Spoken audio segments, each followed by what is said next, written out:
salaamaaleykum mbokk ñuy seetaan JEP Web TV di ko lëkkaloog SD 2000 TV tey nag suñu premier numéro bi ñu amaale sens daje fi ki nga xamante ne aussi ñu bëri xam naa ne ci beneen secteur dañ ko xamee mais am na beneen domaine bi nga xamante ne aussi def na fay jéego yu rëy muy si wàllu càmm gi docteur Alioune Sarr ñu ngi ziar. ñu ngi lay delloo ziar. docteur nga ñëw tey fekkee te dajewaale ak suñu lancement suñu chaîne YouTube bu ñu woowee JEP Web TV mu nekk dans le cadre de l'élevage. tey aussi nga nekk ci nga xamante ne précurseur dañ ci cadre boobu noonu élevage démb ak élevage tey dox na ay jéego yu bëree bëri mais communication bi joué na ci rôle bu am solo loolu ci mën a may.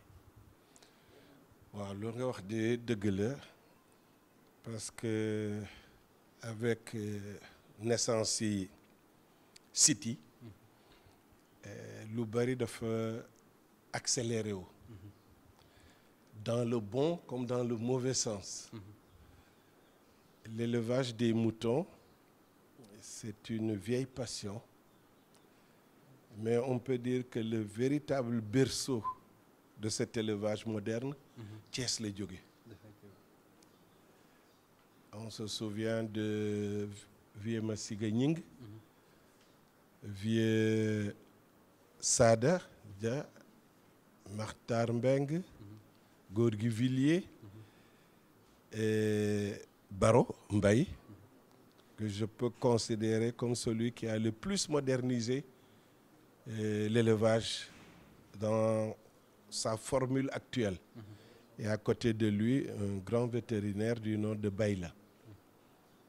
Et c'est chez lui en 81 que j'ai acheté le fameux Aziz, l'un des premiers Aziz. En 81. En 1981. loolu yàgg na. xaw na yàgg tuuti. Et à Dakar, il y avait un vieux qui habitait Pikine. Bon, son nom m'échappe. Moom la ñuy wax góor gi yoroon casque bi. Qui avait de très beaux moutons. Et je me souviens, su doon dugg Darel Tabaski, il montait sur ses béliers. Pour vous donner une idée un peu de ce qu'il faisait. donc xar yu rëy daan yàgg na am. xar yu rëy du léegi man mii dama wax ne xar yi rëyatuñ ce que Aboukan me conteste. Parce qu'il dit que ñun doonuñ doon natt suñ bët lañ doon nattee. Mais élevage c'est une très belle passion. xar lu tedd la. Et ça doit être un facteur de rassembler les gens au lieu de les diviser. Mais il faut aussi que les gens de plus en plus se retrouvent, acceptent les échanges et les critiques. Malheureusement, c'est le mauvais côté depuis quelques années. Pour vous dire, au début, vers les années 81-85, il y avait deux pôles, un peu Dakar et surtout Thiès. Et presque tous les mois, soit ñu jógee Dakar dem Thiès, soit l'inverse. Et suñ ñëwee on faisait le tour des grandes bergeries. Chez Samba Diallo, etc. Après il y a eu le camp tropical avec les plus jeunes que les Makhtar Mbeng, ñoom Diawara, ñoom Ngom, etc. Et on passait dans toutes les bergeries et on sortait les animaux et faisait des critiques. Sur comment améliorer la race. Et ce ñoo ne tiens Mbodj a une belle femelle, Aboukan a un joli mâle, Aboukan te dit amène ta femelle ou viens prendre mon mâle. Sans arrière-pensée. Et vraiment l'élevage a été, je peux dire, développé comme cela. Et Abou, je l'ai connu à travers son grand frère. D'accord. La bergerie n'était pas celle-là, hein, Abou, n'est-ce pas? Et il a participé, quand même, il faut avoir le courage de dire, au développement. Parce que très tôt, de par ma déformation professionnelle de médecin, j'avais compris que pour améliorer la race, il fallait forcément les croiser. Et jusqu'au moment, j'ai un gros débat avec les jeunes, c'est la définition de la race améliorée, le fameux Ladoum. C'est quoi? Je ne sais pas, peut-être que vous les jeunes, avec vos recherches, vous arriverez à trouver la solution. Une occasion pour nous, puisque vous êtes là. Donc, ce sera une occasion pour nous de découvrir. Je n'ai pas la solution, mais j'ai eu un précurseur, c'était mon grand frère, l'adjudant-chef Pape Colissar, qui a été le premier à acheter une femelle à 150 000 francs vers les années 70, 73. Les moutons coûtaient 25 000 francs. Hein? Et alors, mais il avait l'habitude de dire, le ladoum pour moi, c'est du moins ce que l'on attend d'un beau bélier, c'est qu'il soit grand, qu'il soit beau, qu'il soit long et qu'il soit un excellent reproducteur. mooy lan mooy xar dafa war a rëy, dafa war a gudd, dafa war a taaru, ba pare lu mu jur su bonee ba bon mel ni moom. donc lu ñuy wax tey ci xar yi daanaka yéen moom moo nekkoon seen en quelque sorte seen gëm-gëm. xar daal day rëy ba pare day mun a indi boppam. xar su rëyee te mënul indi boppam wala indiwul lu ko mën du kuy gétt. comme ni ñuy wax rek fasu course ak xaru laadum ñoo yem. waaw ku rawul. gudd rëy rafet. su ko mënul am du dem mais nag man ba may jënd en 81 bon mon père élevait mais benn ñaari xar. mais Pape Coly lui il a vraiment fait de l'élevage moderne hein, avec d'autres Sarr. Oumar Sarr qui était gendarme et un autre Sarr gendarme de Dagana aussi, dont le prénom m'échappe, et qui ont été vraiment les précurseurs de cet élevage-là.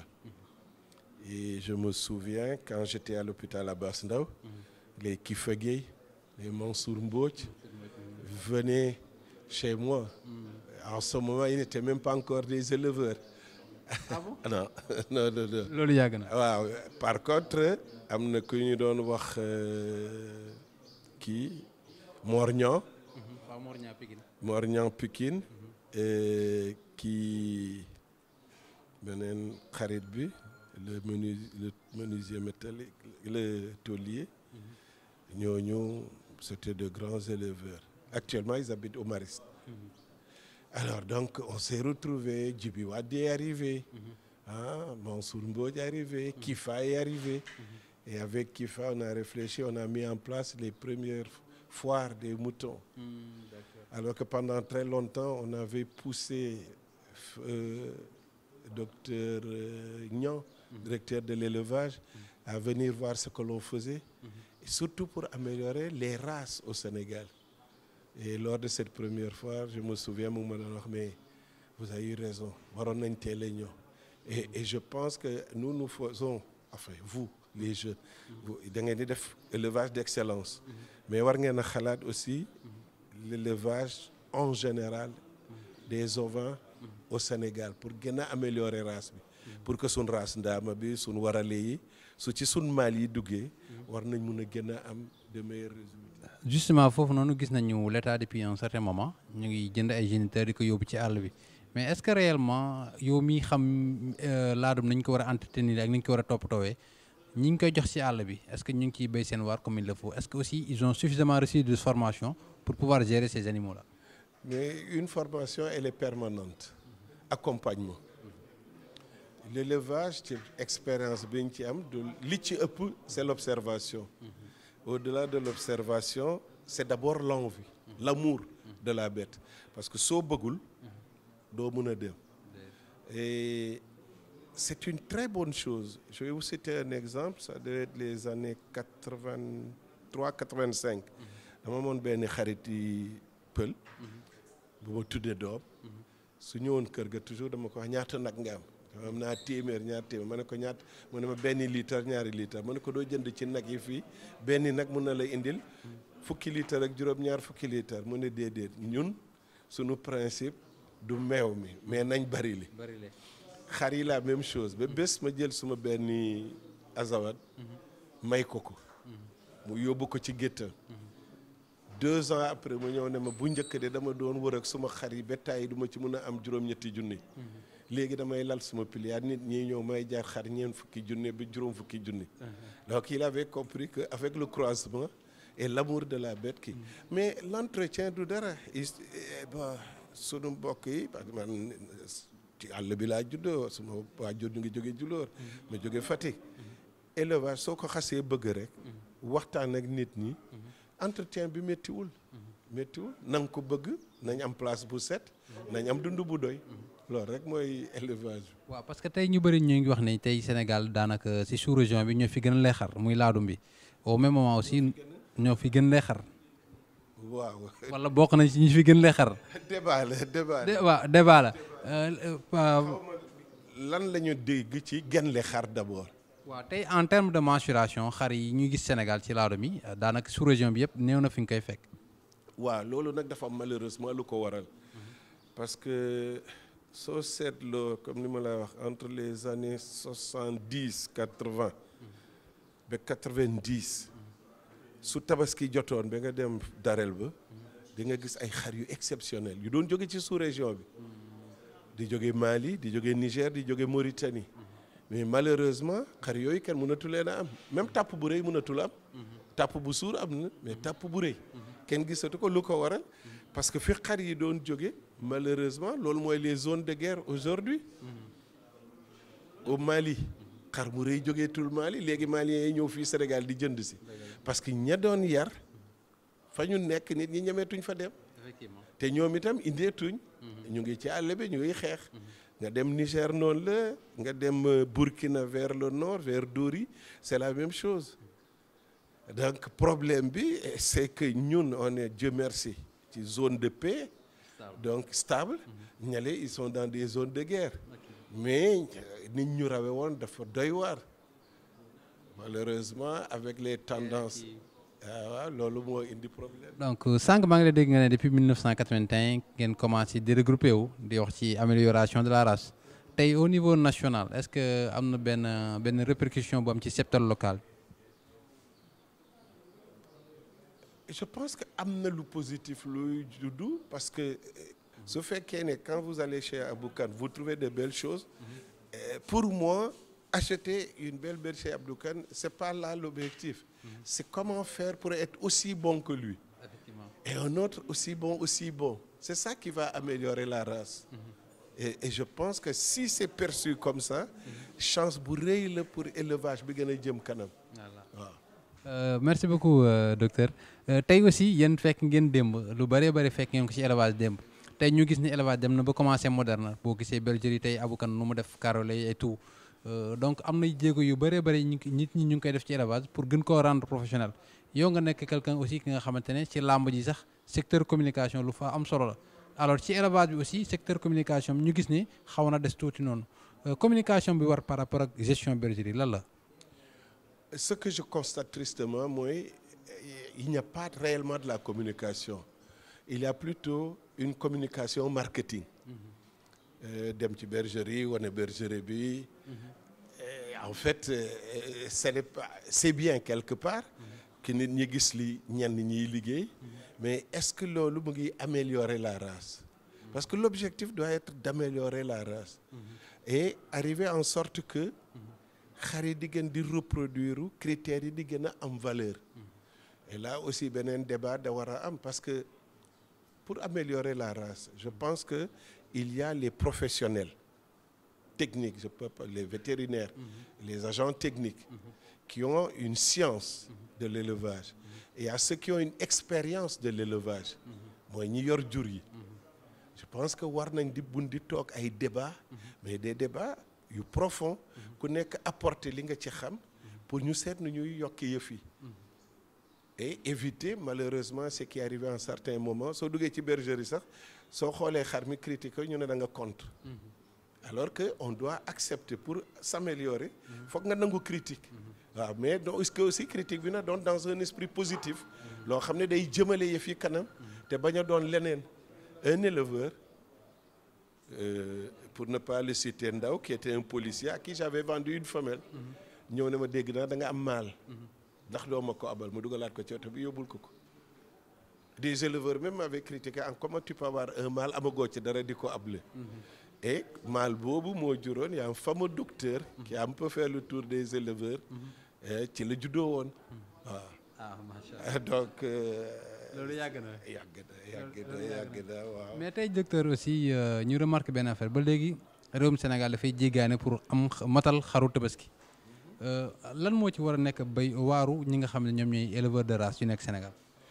alors vous savez l'éleveur l'excellence ne rime pas toujours avec la masse. waaw c'est-à-dire soo buggee doon ki mën ci ñëpp doo mun a nekk fu nekk. Donc je pense que il doit avoir ce qui améliore ak ñi xam ne dañuy liggéey pour la masse. Et je pense que de ce côté-là état bi war na ci am rôle bu rëy a rëy a rëy. Les centres de recherche dans l'élevage war nañ gën a tasaaroo ba pare ñu am ay points repères dans le nord, dans le sud, dans le centre. Les stations d'élevage. Les stations. Et réfléchir aussi, pourquoi pas, les banques de sperme. Ça existe pour les bovins. Et pourquoi pas pour les ovins et les caprins. Et ce serait certainement la même chose. Il y a quelques années, comment il s'appelle encore, Viessey, je l'appelais le terroriste des grosses bêtes.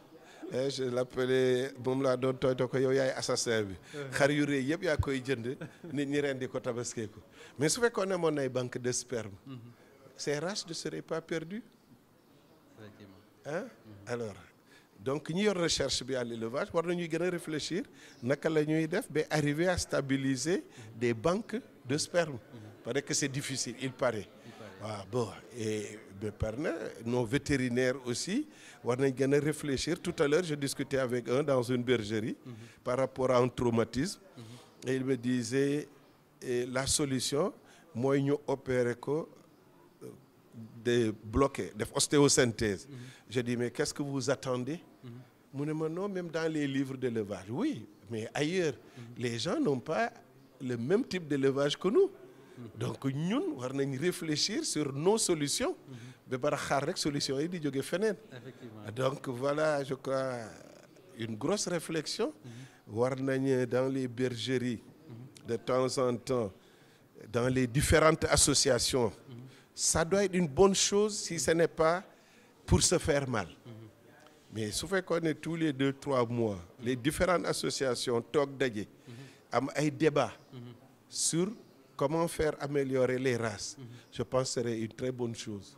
Paradoxalement tey contrairement ak seen jamono en 81 80 tey si daanaka milieu élevage bëri na ay association trop mais lu ci gën a ëpp ci wàllum foire donc la ñuy gis ñuy yëngatu tey boo amoon lancé benn appel booy lancé en tant que doyen aussi par rapport ak joo noonu lan moo war a nekk taxawaay association yi nga xamante ne tey ñoo ngi yëngatu ci cadre élevage. li may objectif bi mooy naka la ñuy def ba race bi gën a amélioré wu pour ñu def ko nag foog ñuy daje di waxtaan. Et je pense que les différentes associations yi ci gën a am tour ak ñi amul tour war nañ au moins 2 ou 3 fois dans l'année ñu daje au-delà des nu ngeen koy waxeeti foires yi toog waxtaan lan lañ war a def pour race bi améliorer. Et jaar ci bergerie comme ni ngeen def nii filmer ñëw par exemple def un exposé, un vétérinaire peut faire un exposé dans sa recherche. ku yor ay xar depuis 20 ans 30 ans wax moom naka la dundee élevage bi ñu seet naka la ñuy war a def. Mais soo seetee léegi l'amélioration de la race c'est par exemple dire bii moo baax ñëpp daw uti loolu. Au fond je dis même quelque part du améliorer race bi parce que soo seetloo actuellement xar yi tourné yëpp benn place lañ jóge. Effectivement. Tout est parti de Thiès et venait à Dakar SM Aboukane Djibi Wade pour ne citer que les plus jeunes ak ñeneen noonu rek la ça tourne mais ñi njëkk ñi tax race bi gën a amélioré mooy ñi am courage def la ma doon wax bu yàgg et que les gens ont combattu pendant très longtemps mooy le métissage. Métissage effectivement dañ ci ñëwaat. Toutes les races pour avoir quelque chose de meilleur forcément il faut croiser c'est génétique kenn mënu ci dara.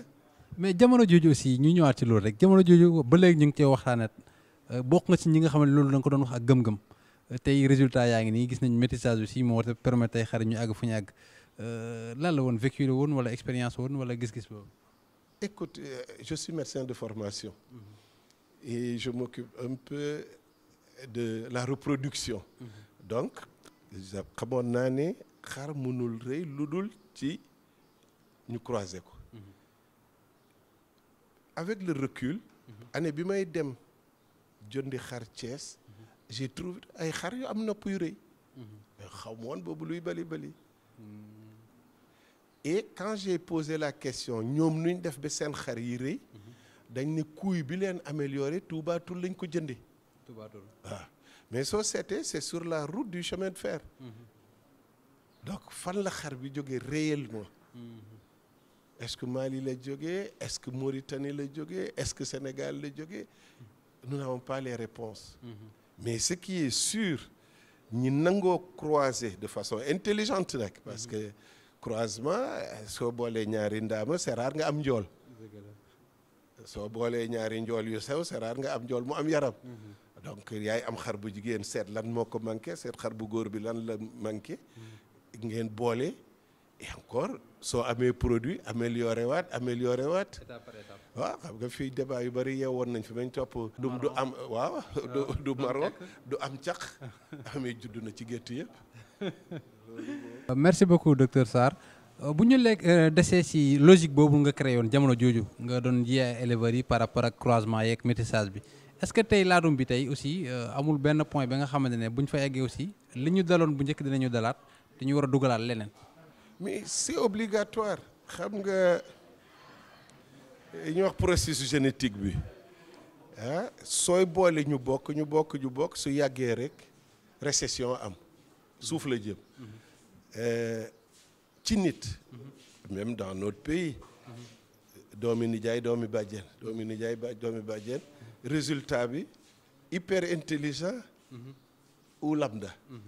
c'est rare nga am moyen. waaw mais c'est des super. ou rien du tout. dans les animaux aussi noonu la. donc même il arrive un moment même su fekkee li ngay jëli réewul ni li nga yor. foog nga dugal lu ci bokkul pour mu relancer waat système bi waaw. donc mbokk ñi seetaan GEP Web TV en collaboration avec SD 2000 TV vraiment contenté ak mbégte la ñu am vraiment di fi waxtaan ak suñu doyen suñu papa suñu xarit bi nga xamante ne mooy docteur Alioune Sarr. c'est ak moom benn waxtaan bu ndaw la mais bëri njëriñ lool ñëwaan na démb di tax na aussi ci nga xamante ne ñun éleveurs ndaw yëpp moom lañ koy déggal métissage bi fa ñu dugal ko gis nañ tey résultat métissage bi. wax na ci aussi ci tempo yu bëree li nga xamante ne tey moom mooy le facteur bloquant de l'élevage mais aussi ak li ko war a mën a jëmale kanam donc ñu mooy ko rek kàddu mu tàggatoo ak mbokk éleveurs yi. waaw di leen encourager rek que passion la ñu gën ci góorgóorlu parce que pour ñun jaaduwul su tabaski jotee ñuy topp est-ce que xar dina am Sénégal alors que. war nañ mun a am lu toll jóge rek ci biir réew mi bañ a jóge feneen ay xar mais loolu aussi foog état bi dugal ci loxoom bu gën ci dugal loxoom pour ñu gën a yokk les pôles pour ñi mun a def l'élevage de masse mun ko def pour ay événements majeurs yi ak ñi xam ne nag ils vont travailler sur l'excellence pour gën a améliorer race bi et je pense que éleveurs yi daal nuñ gën a juboo ci seen biir di gën di toog di waxtaan objectif bi ñu gën ko gaaw a atteindre waaw. merci beaucoup docteur donc ñu ngi joxande dig daje ba beneen ci beneen numéro incha allah GEP Web TV la ak SD TV 2000 la chaîne média autonome.